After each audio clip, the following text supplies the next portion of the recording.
Hi everyone, it's Sorkin. Today we are going to solve binary tree right side view problem. So we are given a binary tree and we need to find the right side view to it. So for example, in this case, the right side view is 1, 3, and 4. So how we are going to solve this problem? We are going to use breadth first search approach, BFS, and we are going to go over each layer. This is the first layer, second layer, and third layer. And each layer, we are going to take the last element of that layer. So for example, in this case, the first one we are taking 1, and the second one, in the second layer, we are taking 3, and in the last one, we are taking 4. Okay, first thing that we are going to do, let's just create a list of integers.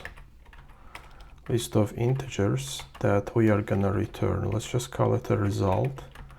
And it's a new array list, right? So, and we are going to return that. We are going to return our result. So that's the first.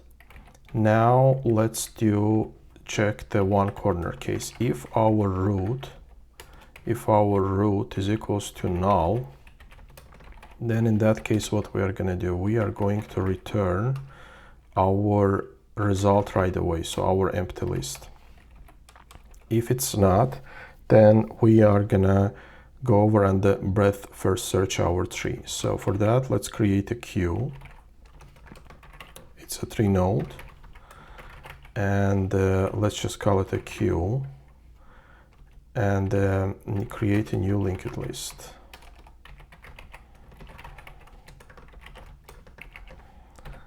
Okay, so first thing that let's add our root to our queue. Add our root, or we can use of for both functions. So we are adding our root. Now we can go and breadth first search our tree. So for that, let's create first. Let's create a while loop while our queue is not empty. While it's empty, so what we are gonna do?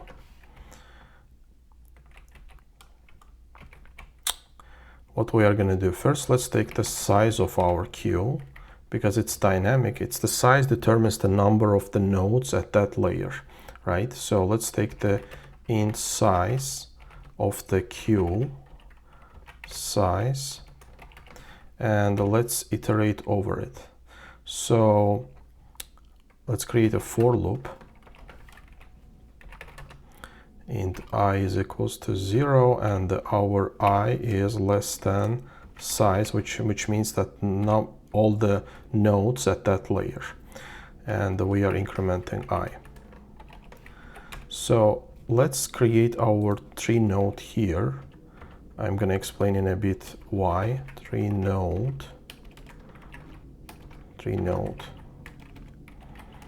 Let's just call it a node, and let's for now set it to root. So we are gonna take our node, and we are gonna pull from our queue. We are gonna pull from our queue our next node, and what we're gonna do, it's a standard operation. We are gonna check that if the node left is not equal to null, right, is not equal to null, then we are gonna push to our queue. Our left node. So queue add our left node, right? Node left. And the same way we are gonna do for the right.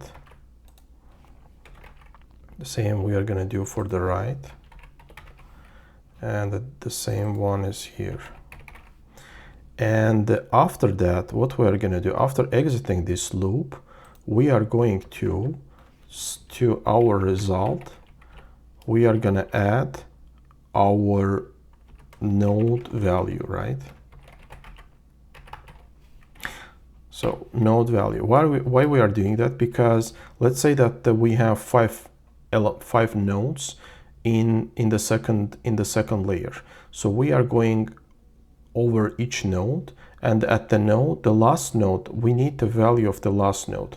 When we exit this for loop, we are going to have in our the node that we have is the last node of that layer, the value of which that we need, and we are adding that to our result, and we are returning our result. Let's run it. Okay, great. It works as expected.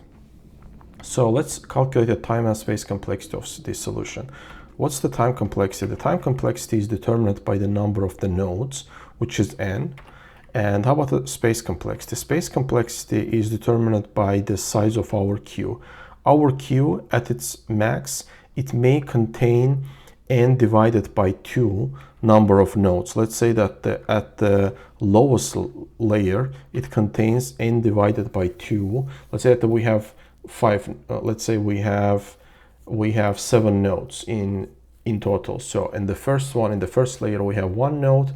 On the second one, it has two children, 2 nodes, and on the last layer we have 4 nodes. So n divided by 2, and we can disregard the constant part. So our space complexity is of n. Okay, that's it. Hope you like my content. If you like it, please hit the like button and subscribe my channel. See you next time. Bye.